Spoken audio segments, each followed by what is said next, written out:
Shamaya, you did it. STL Music. Is that good? Welcome back to the show. So listen up, we back in the game. Sweep the league, we got the flame. Motivated to the fullest every single day. We wake up, get it in every way. Working in two in the global inspiration.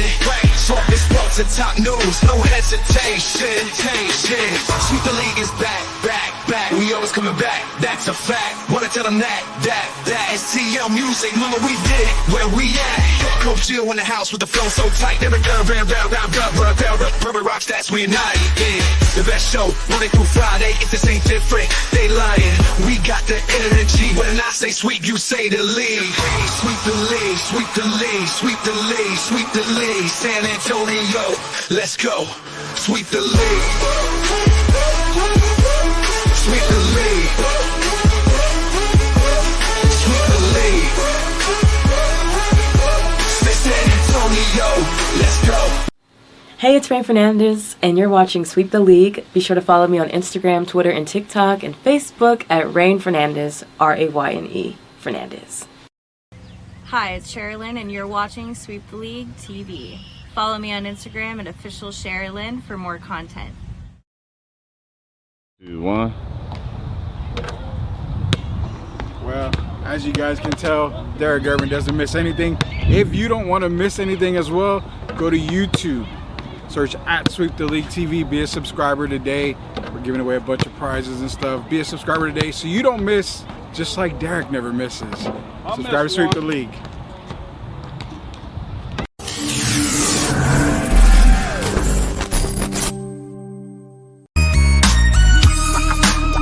Hey, this is George Iceman Gervin, and you're listening to Sweep the League Radio.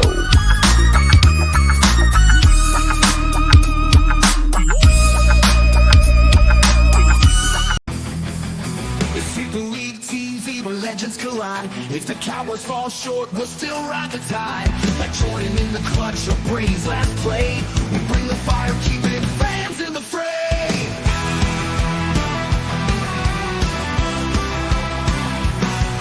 Coach Gio and Marie calling the shots with Derek Irvin straight Hall of Fame thoughts. So hit that subscribe, don't sit on the bench. Get in the game, every highlight's intense. The live stream's on, tell your friends don't delay. Like Kobe in the fourth, we're here to play. Sweep the League TV, where greatness resides. From the blogs at the drive, till my heart's on the rise. We're all in on sports, NBA, CFP, and more for fans. By fans, it's the show you'll adore.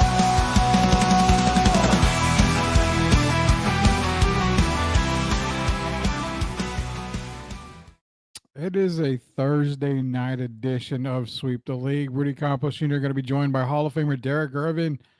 Happy New Year, guys. Wishing everybody a very, very happy New Year's from everybody here at Sweep the League to you out there. Hope 2025 is going to be the year for all you guys. I can tell you right now, behind the scenes stuff, if things work out very well, you're going to be seeing a lot more of Sweep the League. And that'll be around the city. You're going to have more opportunities to listen to Sweep the League, not just our podcast at 9 o'clock.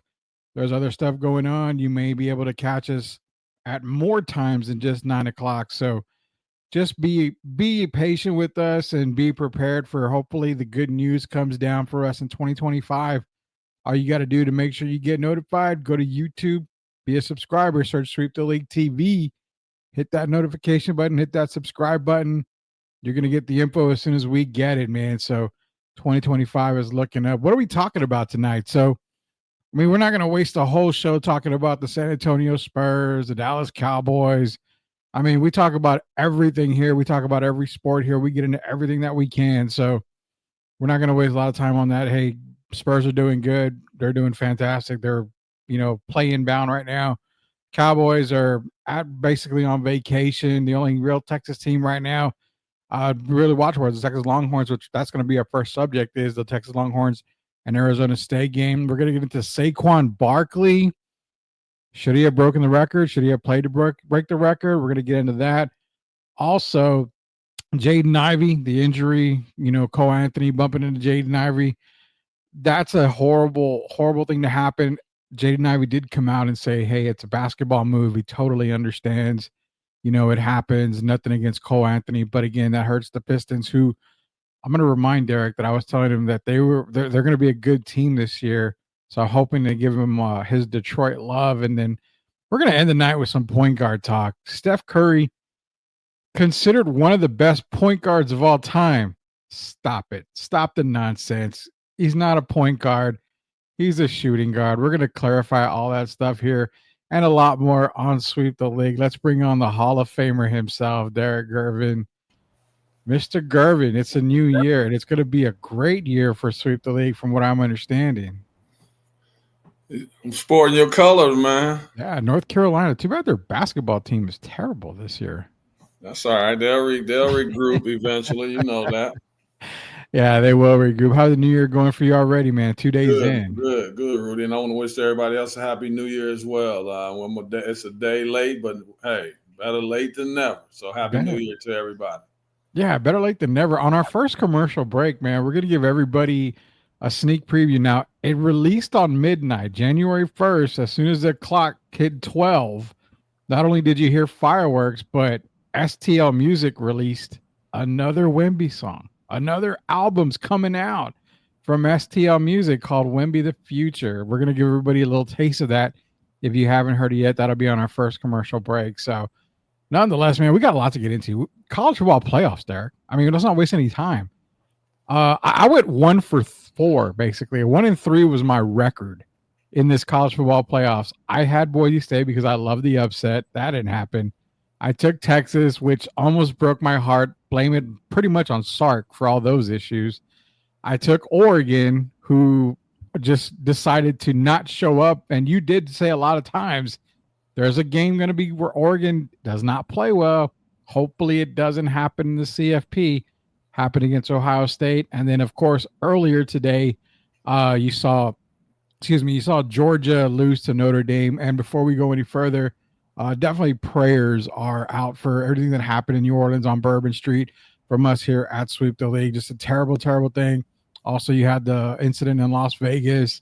Just be safe out there, people. Just be safe, be alert, be aware of everything, know your surroundings. But again, big time prayers for everybody out there. But, Derek, as far as the CFP's going, I think I'm pretty shocked that Oregon looked bad. Knowing that Carson Beck didn't play, it doesn't surprise me that Notre Dame won. Texas had their pedal on the metal for 66 seconds, the very first 66 seconds of the game. And then Boise State, they got off to a little bit at the end. Genty was playing a little bit better as the game went on, but just overpowered by Penn State, man. Your preview and your thoughts on the overall CFP before we get into targeting. I thought it was good. A lot of people have been complaining now about they didn't like the seedings. And, we had Oregon number 1, I believe, number 2, Georgia, 3, Boise State, and then 4, Arizona State. And then you go from there. I believe Texas 5, then Penn State, and then Notre Dame and Ohio State, if I'm correct. Yeah. In that order, right? Yeah. Yeah, so it'd be Texas and Texas, Ohio State, Notre Dame, Penn State. That'll be the bracket. No, I think they had Ohio State 8th. Ranking wise, they had Penn State 6, and then they had Ohio State 8. But I thought overall, Rudy, it was good. We found out that Mr. Genty, I figured they were going to load the box up on him and kind of try to limit what he's did. And we saw that happen. And, of course, Texas, we'll get into it. That ended up being a barn burner. Looked like it was going to be over in the first half. And the other team continued to grind. Mr. Scatterboo and those guys continued to play well. And so overall, I think it was great. We know there's always going to be some concerns. Someone's going to complain about this could have been done better. The seeding has to change. Certain teams didn't belong in. Alabama belonged in. Ole Miss might have belonged in. South Carolina might have belonged in. We're going to hear that every year. But overall, I thought all the teams had a pretty good account of themselves, and I'm proud to see how it went. Yeah, so far so good. Now, before I go on, the little bit of preview that I've got, a little bit of reaction I've got, I got to make it very clear. I'm really tired of all the BS and all the people crying about the CFP and everything. You know what? It's the very first year. You and I knew the rules before the season started. We knew that 5 conference champions were going to get in. There was going to be some at-large bids, and then you had people complaining, well, Arizona State got to buy. Boise State got to buy. That needs to change. No, you knew the rules before and ahead of time. So why are you going to complain when these teams earned their right to get a buy? They played, they won the games, they followed the rules, and then they get bombarded with people saying they didn't deserve it. This is the reason why they don't deserve it. BS. They played the same style, the same game that everybody else played. They just came out on top. So everybody complaining about teams not in, and don't get me started on Alabama. Alabama proved why they shouldn't be in there. But notice they didn't complain about Oregon or Georgia. Exactly. They complained about Boise State and Arizona State. And if you look at it, how can you tell me Arizona? First of all, Boise State earned their ticket there. You had a guy that was second in the Heisman, could have easily been first. Should have been. And then you got Arizona State, who's played well, or one of the hottest teams going down the stretch. And if you see, they had a good account of themselves against Texas. So, a lot of people talk, they only want certain teams in there. And I disagree with that. Like everything has to be SEC or Big Ten. I don't believe in that. And I believe what makes it so interesting is having teams from these other conferences, teams that you didn't get to watch a lot during the season. You had like Mr. Scatterboo. Now you got a guy who everyone in the country knows who he is. I'm sure you saw Arch Manning go over there and give him his respect after the game. Oh, yeah, I did. Yeah, so those guys deserve to be there, man. It can't just be the teams you watch all year, the Kirby Smarts and those type of teams. It can't be the same Alabama every year. Give these guys a chance. And I thought they put up a really good account for themselves. They did a really good job. And shout out to Boise. Shout out to Arizona State. Shout out to everybody that made the top 12, for the CFP, man. So far, I get it. People are, SMU and Indiana. Who cares about that? They all deserve to be there. They got there. Just enjoy the ride right now. You got the last 4 teams. Are they the 4 top teams? I would say they're 4 of the absolute best teams in college football. I didn't believe much in Notre Dame. I personally didn't believe much in Penn State, but Derek, it's kind of funny. You, myself, Gio, all 3 of us at the beginning of the season, before kickoff, before the season was even thought of, we had 3 names on the hot seat. We had Sarkisian, we had Day, and we had Franklin. All 3 guys, we said they're on the hot seat. They can't win the big one. Look what he's doing. Sark can't win the big one either. He buckles. He almost lost it to ASU, but he passed it. He got in there. And then Franklin. Franklin always has the talented team, but he can't get any further than, a certain bowl game or whatever.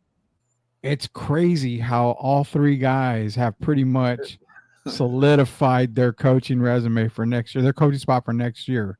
It's crazy. If you look at it, and I wrote a post on Facebook about an hour ago, and as the season went on, I kept telling you and Gio, though I believed in Penn State and Notre Dame, this is the first time that I've picked both of them to win this many weeks in a row since I can remember, since maybe I was in my 40s, man, that I actually picked Penn State to win again and Notre Dame to win again on the same day. So I got to give those coaches credit. Coach Franklin was, as we know, on the hot seat. I believe he secured his job. We know with Notre Dame every year, and I got to give Notre Dame a shout out, man. I think this year, this is one of the best teams they've had. It almost takes me back to the Raheem Ismail. Oh, yeah, Rocket Ismail. Back to the Rocket days. Yeah. So to see Notre Dame perform like they did, and then, I hate to give it up to Ohio State. I have to give Michigan some credit because I think my Wolverines winning the title last year and then beating Ohio State on the last game of this year, I What think did they that say? kind of lit a fire under the Buckeye Nation. And if you look at it, they have more than secured Ryan Day's job. Hell, they might have to end up giving the man a raise if they win this championship. Right now, they look like the best team. Yeah, they do. They really do. And out of the 4 teams, I picked Texas, and you picked Texas to win national championship. They're still in, but this Ohio State game, I still feel 100%, Derek, that the national title winner is going to be either Texas or Ohio State. I think it's one of those 2 teams. No disrespect to Penn State. I've been disrespecting Penn State all year. No disrespect to Notre Dame. They've looked fantastic, but I think the 2 best teams, Texas being the most talented team on both sides of the ball, I think they would either win it, or Ohio State, who has so happened to get extremely hot at the right time. And that's so very important. Talking to Derek Irvin, Hall of Famer, UTSA Hall of Famer, Rudy Campos. Be sure to go to YouTube, search Sweep the League TV, be a subscriber. That way you can talk to us about CFP and everything else that's coming up here. We're going to get our CFP picks probably next week is where we're going to do our final 4 picks for CFP. But one thing on the controversy side. So we're going to talk targeting because the Arizona State-Texas game didn't go through, even though it was probably the best game of the 4, it didn't come through without any controversy. It ended up the best of the 4. Yeah, it was the best of the 4. First, yeah. You're talking about controversy on both sides of the ball. I felt that, there was targeting on both sides. We've actually got a clip for both of them here. But before we get to the clips, Dan, I can't remember the guy's name, the coach for ASU, basically made. Oh, for Arizona State, yeah. For ASU, for Arizona State. He came out on a press conference, was talking about it. Let's listen to him here real quick. There's a lot of things that I got to do better to help our guys to win football game. That's one of the many things. As I reflect, I got to be better because our guys played good enough to win. Our guys battled good enough to win. And, this game's 100% on me. And in terms of the targeting, I want to be honest, I don't know what targeting is. We lost one of our best players in the first half for targeting. And I just don't know. I just don't know what it is. So I don't want to comment on something that I have to get a better grasp of what it is, just because it's so, I just don't quite understand it. I do just want to protect the players, though. So whatever rules are put in place to protect the players, I'm all about. Yeah, so the targeting rules, again, it's so tough to call. But before we go into it, this is the Arizona State hit on the Longhorn. And right after that, I'm going to play the Longhorn hit on an Arizona State player. So here we go, the first ASU thing. Every bit of it, and it's intercepted.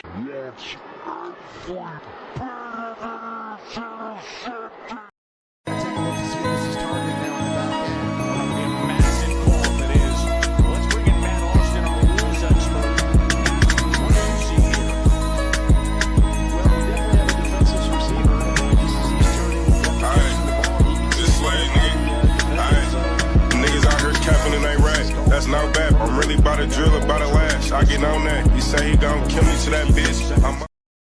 So both hits. Now, if you go through targeting, it's making contact helmet to helmet. It's leading with the crown of the helmet. You go all the way down to defenseless receiver. Both calls could have been targeting. Now, when the Arizona State University kid hit, I believe it was Bond, if I'm not mistaken. It was with the shoulder, but again, you can point the finger to a defenseless receiver. They did get the interception, but he made contact, and that was a defenseless receiver. It was pretty much close. It was basically to the head, so that could have been targeting. I'm okay with him not calling it. Now, when the opposite happened, I look at that. When the Longhorn player made contact with Arizona State player, it was helmet to helmet, but everything else fell in line to being a football play.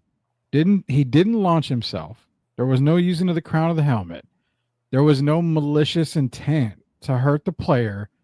He wrapped him up, and it just so happened that they made contact helmet to helmet. The targeting rule is so, man, it's such like a thin paper that you can go either way. Would I have been mad if targeting was called on both sides of the ball for that? No, I wouldn't have been mad at all because it's kind of a bang bang play. But replay shows that pretty much both of those plays don't meet the requirements of targeting. But for you, how do you feel on this? Because for me personally, I'm glad they didn't make the call. Those were two big calls made, and I'm glad they didn't make the call. Well, for me on that last one with a minute 15 left, if you go by the rule and actually read the rule is not talking about helmet. The crown of the helmet. It's saying the head-to-head contact, helmet to helmet. And if you go by the rule of law, if you actually read the book and go by it, it was targeting. So I can't see it any other way, man. I mean, it's the only reason I'm gonna be honest about it. The reason I don't think if this was reversed, and that's Texas not delivering the blow, I believe they make the call. But since it's Arizona State, and we got to be honest, really, who do they really want to see in the Final Four? The Texas or Arizona State? Texas sells tickets, Ben. So Texas sells the tickets. I hate to see the game like that, but the reason I'm not going to make a big deal about the helmet to helmet is because Arizona State had other chances. And then you got them on a 4th and 13, I believe. And you cannot let the guy get behind you. And what happens? Quinn McEwers goes back in the pocket. Nobody's back there defensively. Yeah. You give up a touchdown on 4th and 13. So I also have to factor that in. I'm not going to use the helmet to helmet as an excuse. Arizona State had opportunities, missed field goal. Then Texas missed the field goal. Arizona State had another chance. They didn't capitalize in the crucial moments, and they paid for it. So I'm not going to even blame the referees for not making the helmet to helmet. They still had chances to win the game. They did. They really did. And, again, I'm okay with them not making that call on both sides of the ball. I'm okay with it. I understand the targeting. I understand it was making contact helmet to helmet. I totally get that. Even, with the ASU player getting on the ball. I'm not to cut you off, but it was a football play. There was no bad ill on him. No, it was not intentional at all. The young man was not trying to hurt the guy and go. He was just making a football play, and they end up bumping helmet to helmet. So I'm sure after the refs discussed it, they probably felt exactly like you and myself. A lot of people, they didn't want to decide the game like that, and I can understand it because if we talk about it, some people are going to say it was a penalty. Others are going to say it's not. So when it's that close, hey, they made the call that they thought was right, and I can't argue that.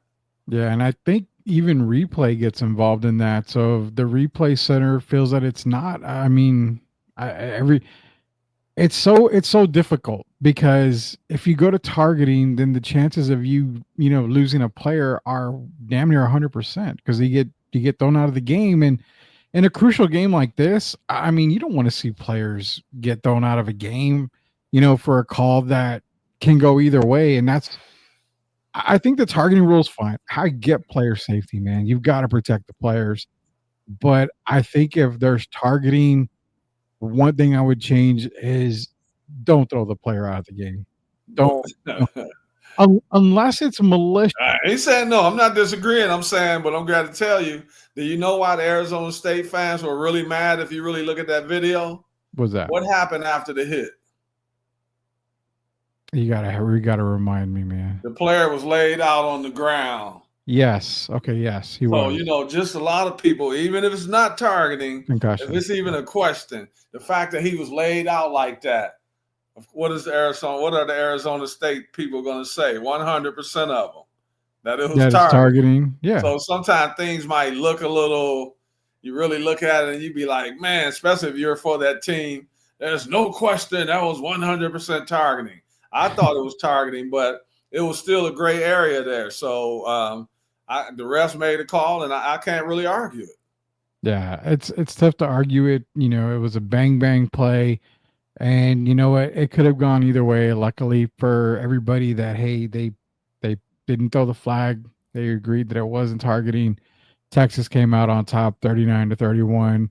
Last part of the game, man. This was a pretty cool video when I saw this right here. Cam, there were reports that you good were thing is it kept ill on our the sideline picks. during the game. Could you give us an idea of what you were going through and how much that had impacted you at all in the game?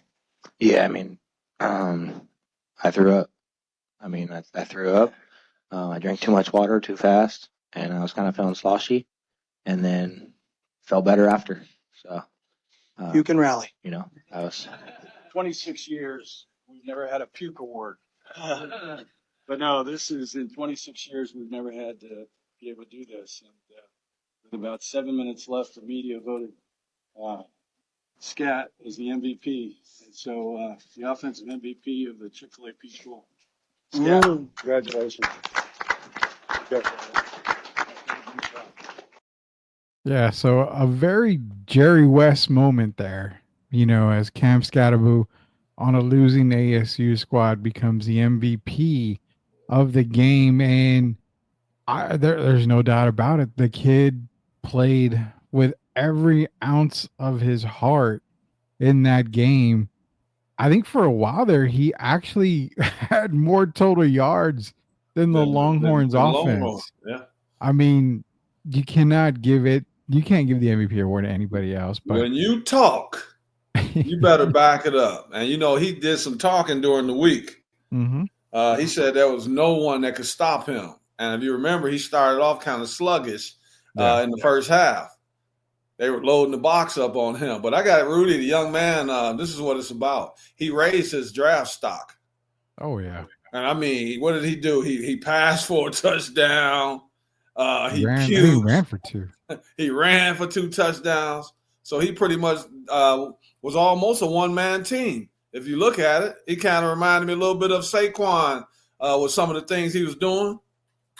And for him, I can't even argue him getting the player of the game, man. The guy played, what did he end up with, like 280-some yards total? I think it was total, yeah, right around there. Oh, yeah. And I mean, without him, you take him off that team, they get blown off the field. So I have to give him credit. I know he got upset at one point on the sidelines. He was upset with the blockers in the first half, but he continued to grind, and I was glad to see him make a name for himself. It was a coming out party. Definitely. We had actually an NFL scout come out here recently today and basically, I mean, kind of, saying what a lot of people have been saying, not sure where he goes in the NFL, but the dude's going to be a beast basically in the NFL. He's got a skill that translates to the pro level. He's hard to bring down. He's a very hard person to bring down. That is pure will. That is pure heart. Is he even taller? Is he even taller than what's the kid at the Cowboys? Is it Vaughn? Oh, Deuce Vaughn. Is it Deuce Vaughn? Yeah. He's not much taller than him. And the reason I say that is because I watched after the game when they all went and hugged him. And you see these big old lumberjack, 300-pound guys from the Longhorns. And then when Arch Manning walked over there, I know Arch is about 6'4" or whatever. Yeah. Arch looked like Wembanyama standing next to that guy, man. So, sometimes big things come in small packages. And the guy, when I saw his size, man, it didn't look like that during the game. He's a really short guy, but, man, is that guy tough. And he put it all on the line. So I got to give him a shout out. He put it all on the line, 100%. Yeah, going into the draft, I actually have him at a 3rd-round grade, but I think you can maybe put him as high as a 2nd-round grade. I really feel, and I'm not going to back down from it, I really feel that this is a guy that the Cowboys need to have circled on their list right now. If you can get him in the 3rd round, that is 100% perfect move for the Cowboys. I understand Genty. Amari Hampton from the North Carolina Tar Heels is another great one. But Scatterbo is probably the one back that I can definitely see. Now, doesn't have to be a Mike McCarthy system. What he brings, Derek, is he brings that ground and pound type of running back that you kind of need. And the Cowboys, I think he fits well with Dallas right there. Rico Dowdle is a pretty good change of pace back. Gives him, a little bit of power in the backfield with Scatterbo as a Cowboy. I could also see him with the Chargers possibly. I know for a fact Harbaugh and Justin Herbert will do wonders with him there. So there's a lot of other teams that I think he can go with. But I like him as a Cowboy right now. Hopefully Jerry Jones is listening and maybe they'll circle him and maybe draft him. He's not as quick as a Pollard, but no. He's tougher. If not, he's just as tough or tougher.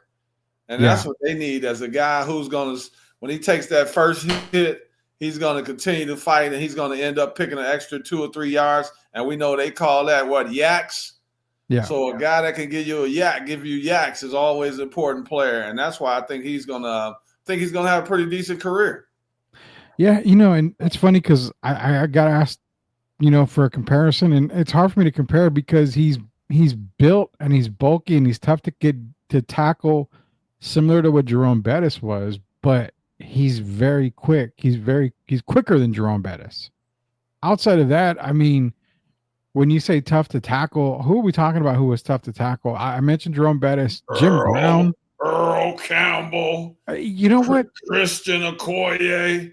Okoye's a good one. Earl Campbell might be I think I could put the ceiling at about Okoye and Campbell. Marshawn Lynch. Oh, I don't know. Lynch is. I think he's saying about toughness.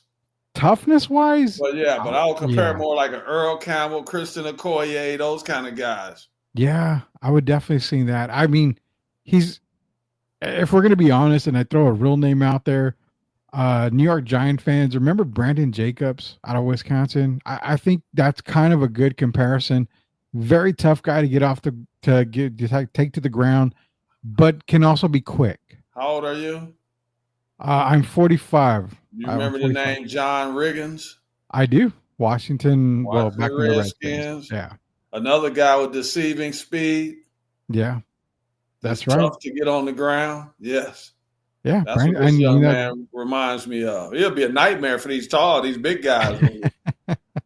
Because he can get low. He's got a low big men don't like to. I was training the kid today and his little brother and sister. And I told them the little girl's only 8 years old. And I told her, big guys like us, we don't like guarding a person like Kyrie Irving or someone like that because we don't like bending down. And it's the same in football when you got to try to tackle that guy. And you got to try to grab him by either the shoulder area or the legs. Yeah. And by the time you try to do all that, he's gone. Oh, yeah. Yeah. And, I before we go to our next talk here, or maybe a commercial break, I got the perfect guy. And maybe you remember him, maybe you won't. They actually are the same height because I looked him up to make sure. Scottaboo's 5'11". This guy is 5'10". But do you remember a guy out of Wisconsin by the name of Ron Dane? Ron Dane, Rudy, stop it. Come on. I think that's the perfect comparison for Scottaboo for me. I can't even let you get the whole name out. You don't know come on, I don't know who Ron Dane is. Are you kidding? Yeah. I like that comparison. Ron Dane. I mean, that's a really good comparison. I think I'm going to have to especially for college. We're not even talking NFL. That's a really good comparison because that's what Ron Dane. That's basically how he made his name known with the Badgers. Was his toughness. He wasn't a guy that had Barry Sanders' speed, but he was a guy that was just tough. And if he could get away from you, he was hard to catch. Yeah. So Ron Dane that's a perfect one. I'm going to stick with the Ron Dane then, because I really feel that's the comparison that I've got for him going on right now.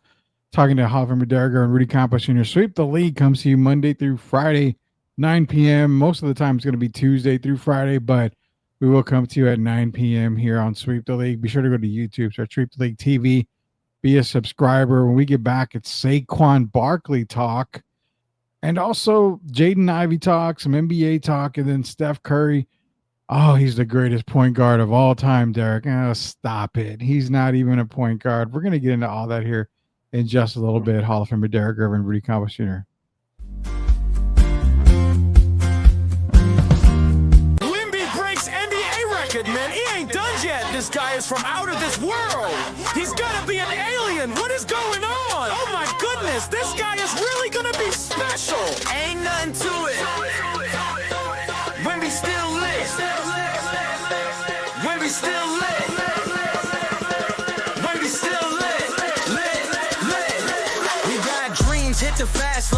the stairs, real pain, no fear. We steady making it clear. I'm the captain, nice to meet you, but I make chess moves, no snooze. Bless you, we turning the impossible to possible. Doing what we do, call me Wemby, alien, flow too quick. You can't see me, just saying. The only thing that is your season, come see. You are watching Sweep the League TV. Make sure you subscribe and catch our new videos. Sweep the League TV with Rudy Derrick and Coach Kia.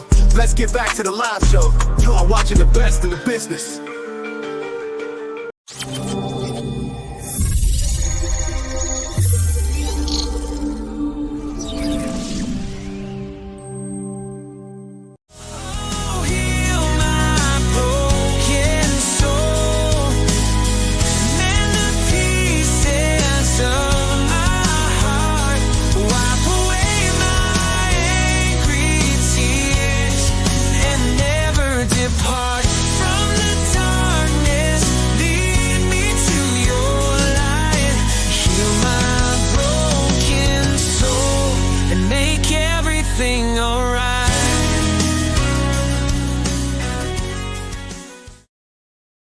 All right, welcome back to Sweep the League. Rudy Campos Jr., Hall of Famer Derek Irvin. That was Broken Soul. STL Music is coming out in 2025. A whole new album has been released. Nice. Also, the fact of Wemby the Future, that song is released right now. You can go catch them wherever you can get music. Spotify, Apple Music, SoundCloud, anywhere music available. Can definitely get that music available here for you in just a second here.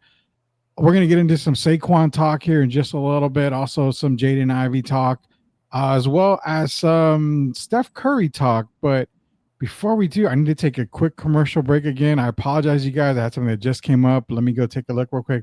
We'll be right back in 1 minute, guys. Are you looking for a contracting company that gets the job done right the first time? Look no further than MCS General Contracting. MCS specializes in top quality concrete work, including patios, driveways, foundations, and swimming pools. The team of experts are dedicated to delivering exceptional results and unparalleled customer satisfaction. At MCS General Contracting, they're not just hardworking, they're local. Based in San Antonio, they are committed to building relationships and trust within the community. That's why MCS guarantees your satisfaction. They pride themselves on getting the job done right the first time, every time. So why wait? Contract MCS General Contracting today to schedule your project and experience the difference for yourself. MCS General Contracting. Building a better San Antonio, one project at a time. Proud sponsors of Sweep the League. All right, welcome back to Sweep the League. Apologize for that. I had something to take care of. It was kind of crazy right here. But no, everything's fine right now. So appreciate you guys on that commercial break. We're getting back here to some NFL talk. Jaden Ivey talk, Detroit Pistons, that injury right there, and also some Steph Curry talk as we're talking everything and anything NFL and NBA. So biggest news coming out this week. Now, they've got the power rankings, which normally we do on Wednesdays, Derek, but tomorrow we're going to do our power rankings for the NFL. The final power rankings for the season. PFT, Pro Football Talk, released them. We're going to do that tomorrow. But biggest news this week, you've got Saquon Barkley has the opportunity to break Eric Dickerson's record, which LaShawn McCoy came out and basically was like, you should break the record. You know, records are meant to be broken, yada, yada, yada. Eric Dickerson basically was like, well, he likes his record. He wants his record to stand. Like he said, if you want a record to be broken, that's because you don't have a record. Those are Eric Dickerson's words. He also understands that it took OJ, 14 games to hold the record, where it took Eric Dickerson an extra game. Sean McCoy is saying, hey, you know what? If it takes Saquon 17 games, who cares? It takes 17 games. But records are meant to be broken. So in all this record talk, man, we finally got a response from Saquon. Here's his response, and then we're going to get your reaction to it. He asked me if I wanted to play, if I want to go for it. I said on Sunday, I probably didn't care too much for it. When I slept on it, I was like, there's an opportunity to implant my name in football history. May never get another opportunity like that again. So I'm down, but at the end of the day, like, I don't care for putting the team at risk. And he's the head coach for a reason. He makes up decisions, and whatever decision he wanted to make, I let him know, if you want me to play, I'm going to go out there and make sure I get it. And if we don't, I'm okay with that too. The most important thing is winning football games, and we're in the playoffs. So I got a bigger goal in mind anyway. So I can't sit here and feel like it doesn't mean anything to Saquon. I can tell in his voice he wants to play. He wants to get the record. It may not be every season he has a chance to get this record. It could be the only opportunity he ever has. But on the other side of the spectrum, this could be maybe his only opportunity to get a Super Bowl win. So do personal records mean more than Super Bowl wins? No, obviously not. Shouldn't. I mean, the Super Bowl is the ultimate prize in the NFL. But, I mean, does it feel any type of heartfelt moment for him knowing that, you know, Sirianni's going to sit him and he has to agree with? Now, I use the word has to. He's not going to go against his coach. So he has to sit out. But deep down, you know, the kid really wanted to have that record. Well, I know deep down his family wants him to have it. They're the ones that was in his ear the most, and he did bring up his family. Yeah. And I can understand it. I'm not going to say what reasons, maybe, I don't know if it's monetary, whatever it may be, but it is part of your legacy. And I can understand him wanting to get it, especially against the Giants. A lot of people think the Giants just kicked him aside. Now, I don't agree with that, because if you look at it last year, I think people forget the Giants weren't going anywhere. They were 6-11 with him. Yeah. So they didn't want to pay the big bucks, and I can understand that. So I can, you know, but then I understand him wanting to get the yardage. But here's the thing for me, Rudy, and you and I talked earlier. Yeah. I can see both sides, because now I'm putting on my general manager and my vice president hat. I want him healthy for the playoffs, because this might be the best opportunity. Even the year they won a few years ago, I think they have a better team now. And so I think they have a really good chance to win as long as Saquon Barkley is healthy. And the reason I say that is, say they play him, Rudy, but all the other starters, or majority of the other starters, don't play, right? Yeah. So now you got him running, but who do you have on the field with him? The backups. Yeah. Do you want to take a chance to get him hurt playing with guys that he's not familiar playing with all season? And then now he gets banged up, and then he can't give you everything he's got come to playoff time. So that's what I thought about. But on his side, I mean, this might be a once-in-a-lifetime opportunity. And people say it's all about team. It is. But it's just like myself, and we got to be straight.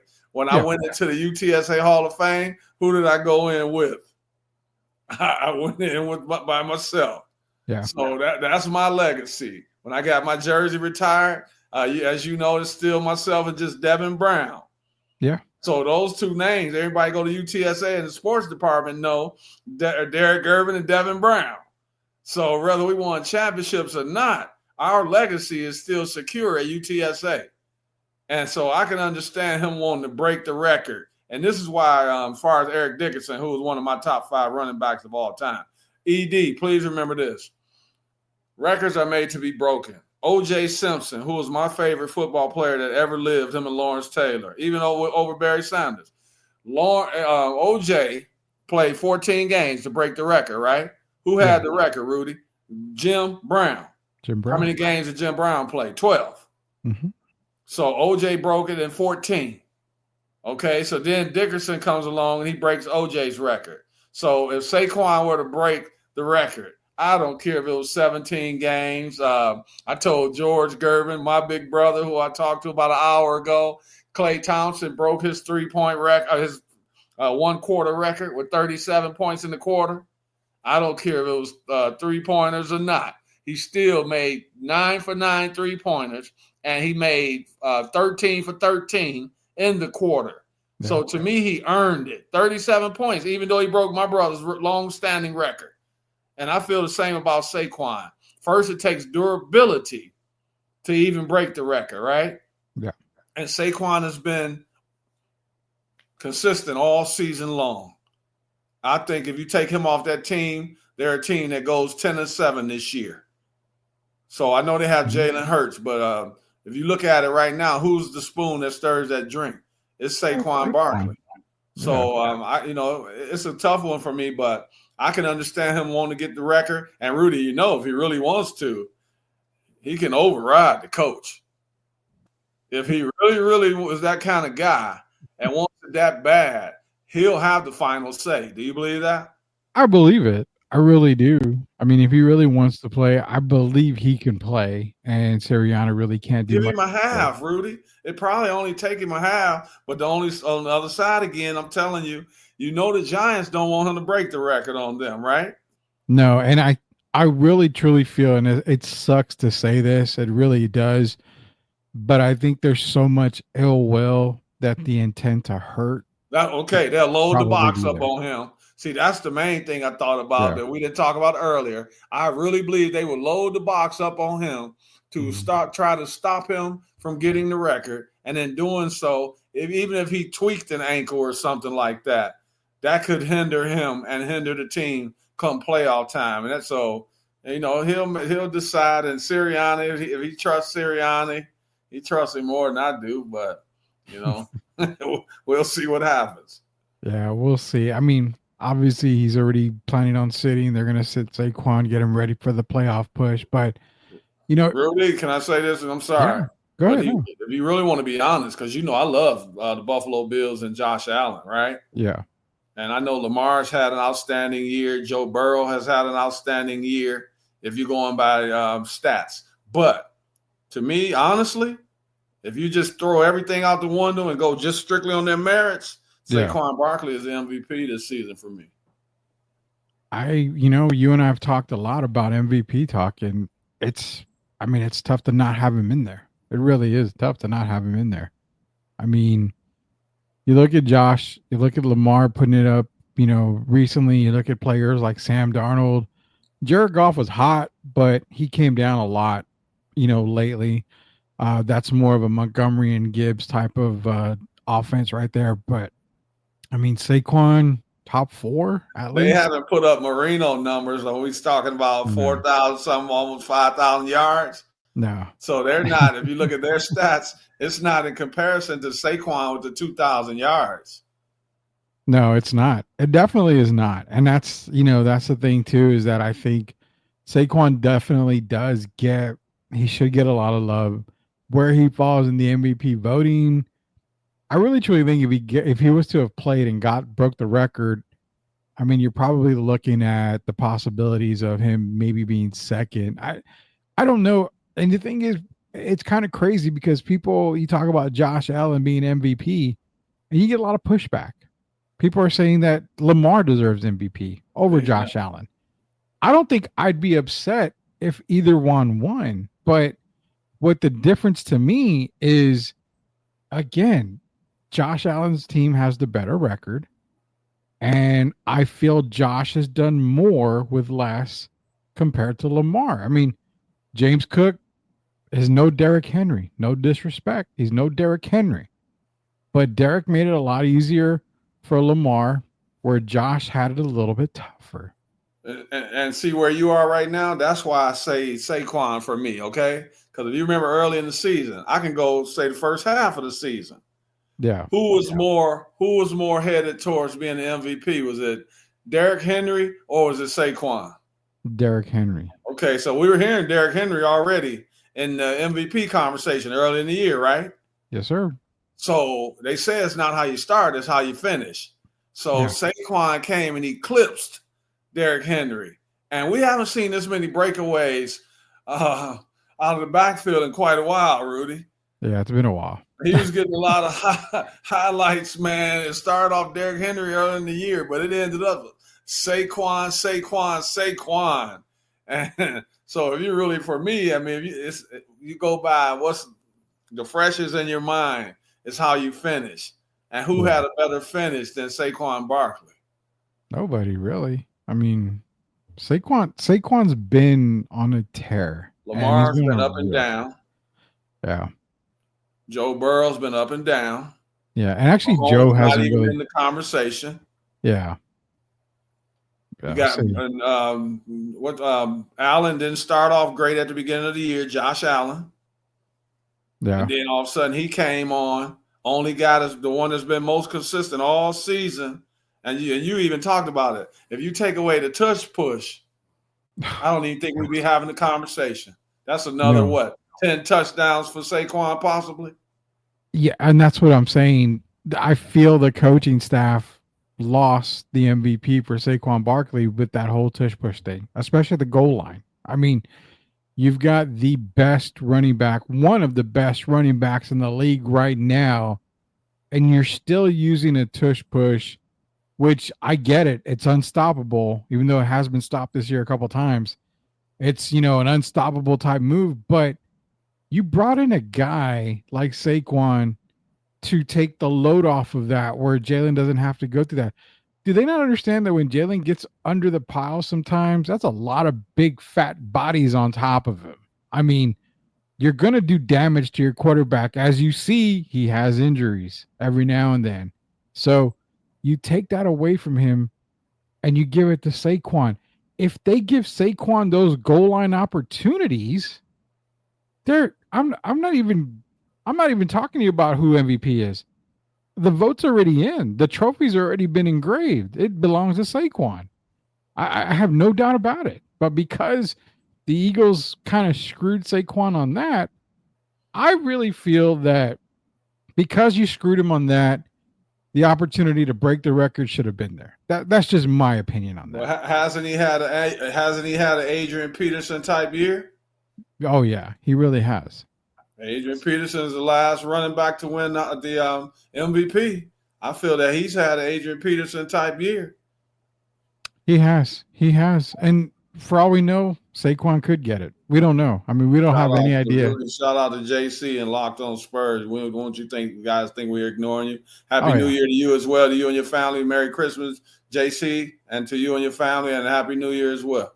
Thank you. Yeah, definitely Happy New Year and a very Merry Christmas, JC. JC, actually, I think JC might be out there this weekend in shirts if he's in town. So if he is, you'll probably catch Derek and I on Sunday. Hopefully we'll be out there Sunday more than anything. So I know he's been trying to get in contact with you. He's got a couple of Derek and rookie cards that I think he wants signed. So definitely if he catches us out there at the Shirts basketball show. So shout out to there and Locked On Spurs. Finally getting on here, fellas. It's been a long day. It's been a very long day for sure. We got a question. Who's a clear projected Super Bowl winner? Is it Detroit? Now, Derek and I had Detroit as the Super Bowl winner beginning of the season, and it's looking good so far up until every time Derek and I blinked our eyes, Detroit got another injury. And they got injuries left and right, man. So the clear-cut Super Bowl winner, I'm going to say right now, it's still Detroit for me, vaguely, but it's still Detroit. Honestly, I don't know, man, because I like Buffalo, but if it's not Detroit, well, if it's not Detroit, I almost have to go with probably Philadelphia. I hate to say it, but I think the Eagles might be the third choice for me. I don't have a clear cut. If it come down to Mahomes and Jalen Hurts and the big one, I would have to take Mahomes. But we have to see how this game goes on Sunday because the Lions are supposedly getting one of their linebackers coming back. Oh, yeah, Alex Hutchinson, though. So we'll see. Yeah. And then they still they haven't put Montgomery on the injured reserve, but as we know, he's out. So it's going to be hard, Rudy. And I told you, me being a Detroiter, native Detroiter, what I'm not happy about is what I'm seeing defensively. Yeah, we give up a lot of big plays in the passing game, and that bothers me. Even the game we won last week, 40-34. Yeah, we gave up a lot of yardage, and that kind of scares me when we talk about going to the playoffs because in the play, every play matters, and we do put up a lot of points. But I'm looking at the other side. If we were to be out of sync one game offensively, how do we keep it going? Because the defense has been struggling. So right now, I don't see a clear-cut favorite, but for me, it would be still. I got Buffalo up there. It's 4 teams between, of course. You got Buffalo, you got Detroit, you got the Eagles, and you got the Chiefs. Yeah, and I gotta apologize, man. I've been bad mouthing the Chiefs all year, but the last couple of games, they've looked like the dominant team that they've been pretty much all year. So I think you're right. You're right on the top 4 going into the playoffs. Those are the 4 teams I would have circled, but I will say it's super hard to sleep on the Minnesota Vikings. I know where you're going, sir. I told you, Sam Darnold. If Sam Darnold's not in the top 4 MVP voting, something's wrong. I don't care about they can talk about Lamar, which was great, Joe Burrow and all those guys. I'm kind of offended because they're talking about Joe Burrow, whose team is 8-8. Yeah. Over Sam Darnold. I'm not going for that. Stats or no stats. Sam Darnold has been a key cog in that team. And as we saw, they basically anointed him in the locker room. Did you see that? Yeah. When they picked him up on their shoulders. Yep. So that means the team believes in you, man. When he got in that locker room, they were all over Sam Darnold. So, yeah, I can't count the Vikings out. I'm hoping I can count them out this Sunday, but it's going to be tough, man. They've been rolling this year. You know, it's crazy because just an off-topic talk when it comes to Sam Darnold, the talks are that Minnesota's might be shopping J.J. McCarthy, knowing that they want to keep Sam Darnold for the long term. It would be fair to shop J.J. McCarthy. And it's kind of cool because I'm actually going to get into more NFL talk here on the Sweep Unplugged episode, kind of off the Sweep the League TV thing, because not only that, you have the Jets where Aaron Rodgers is pretty much – the Jets have said they're not bringing him back. And then Devontae Adams, who we said before the trade, don't go to the Jets because there's no guarantee that Rodgers will be there after the season. What happens there? They're going to look to move on from Devontae Adams as well. So it goes back to this. Everybody – not everybody, but a lot of people said I was idiotic for saying this, but I said circle one team in the offseason, the New York Jets. Why? Because if I'm the Jets, I'm calling Jacksonville for Trevor Lawrence. I've got, what I need. I need a veteran quarterback. I don't have time to bring in another new quarterback that's a young guy. Give me an established guy. I think Trevor has kind of already, he's already done enough with everything he could do in Jacksonville. So I think a new start, a fresh start. He's still got some in the tank. Obviously, he's still young. That's where I'm feeling the Jets may need to make that move to contact them. Hey, we want to get Trevor. Or there's a $90 million guy in Atlanta that's just on the bench. I mean, they could make a move for Kirk. They don't have to pay him very much. What about that guy in New England? Do you think they would give him up at this point in his career, or do they see stardom? Drake May? Yeah. Oh no. Drake May has solidified his spot. Stardom. Yeah, I see stardom. I mean Penix May, obviously Caleb Williams, because they're not going to get rid of him. Bo Nix and Jaden Daniels, those 5 guys have pretty much solidified themselves as starters. Now, if you go to Indianapolis, the Colts, I think they don't believe in Anthony Richardson. So, I mean, they could possibly make a move for the Cousins. They could probably make a move for Cousins there. I mean, I have no idea. So, I don't know. I mean, there's a lot of different things. Did you hear? Excuse me. Yeah, the young lady woke up and his phone got an emergency call. Rudy, did you know that some general managers have written Kirk Cousins off? They said he's hit the wall. I believe so. I can understand that.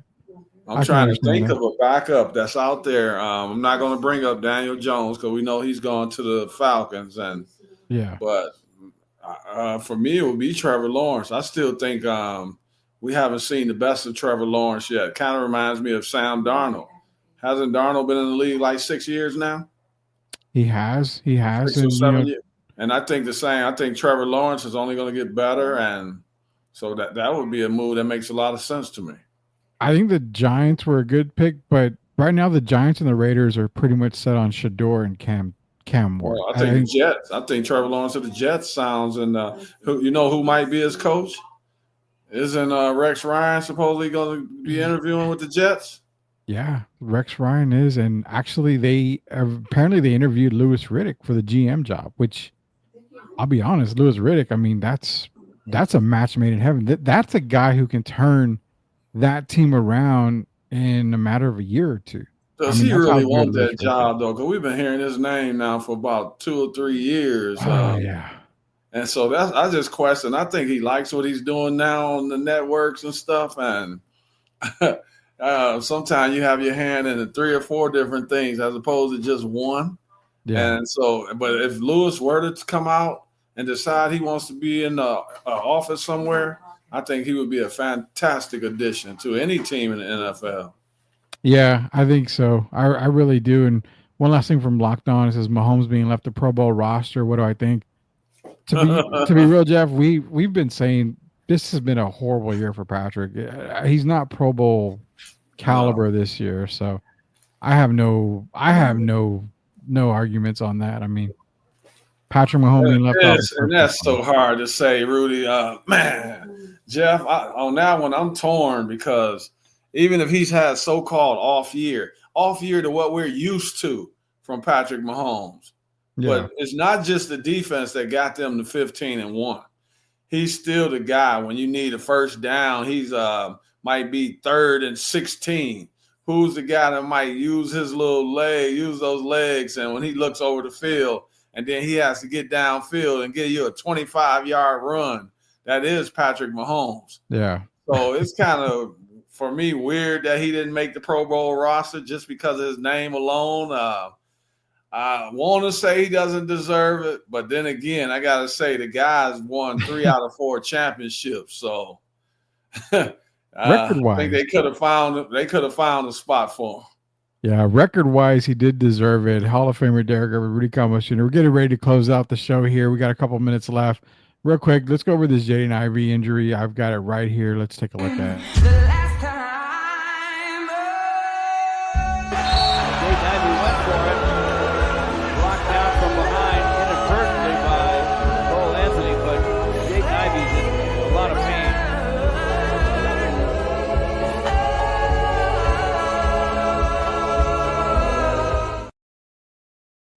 Yeah, seeing the injury by Jaden Ivey, it's devastating. I mean, Detroit was in the play-in game right now. They were in this top 10 in the East, and I still really feel comfortable.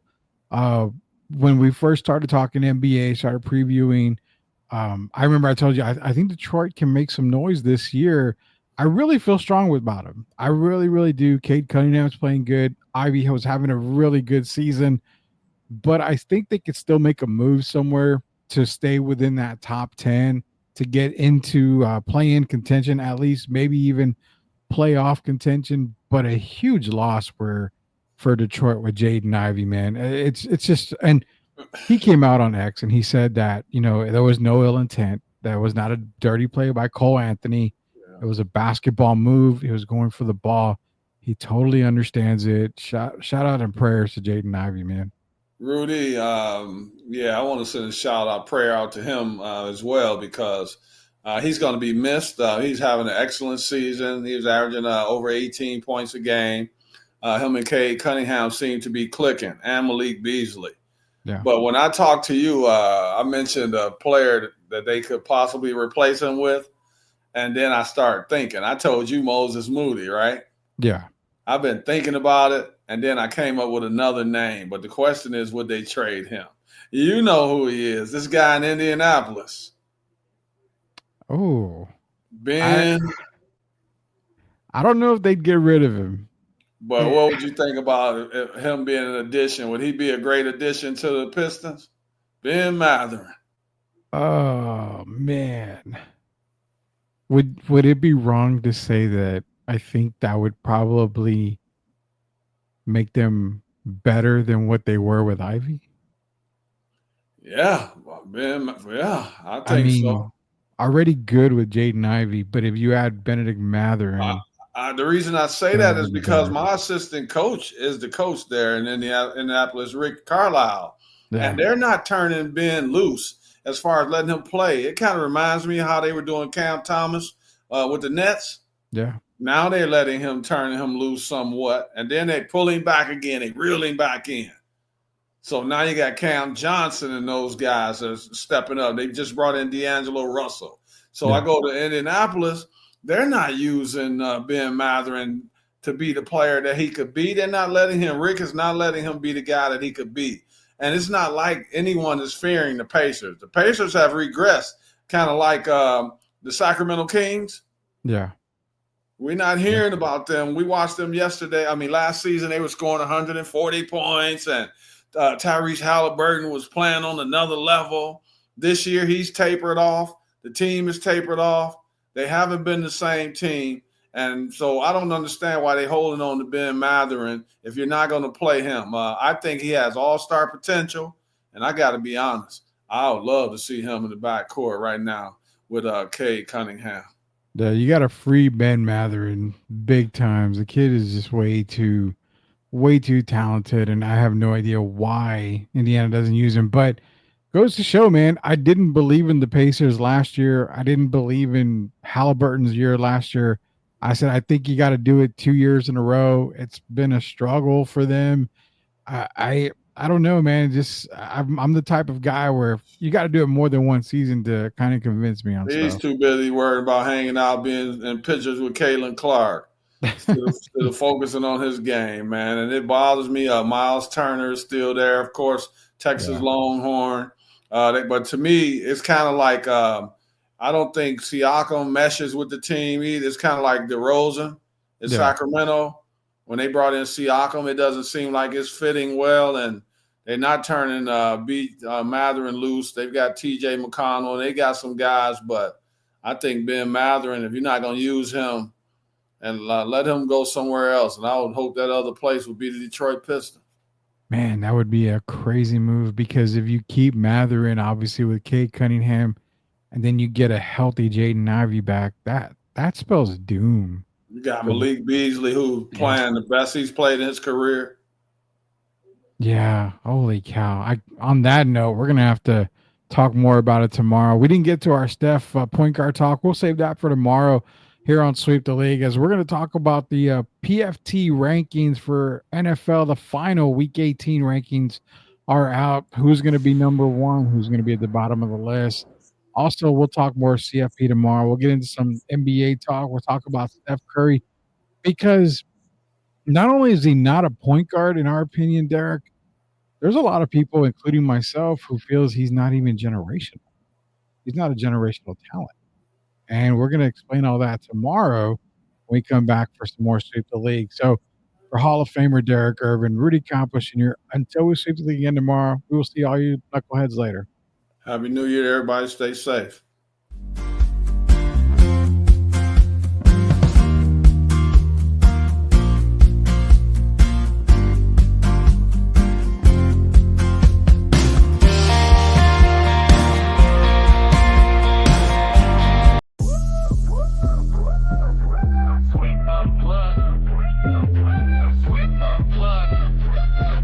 Exclusive interviews with Rudy and the crew. Let's go.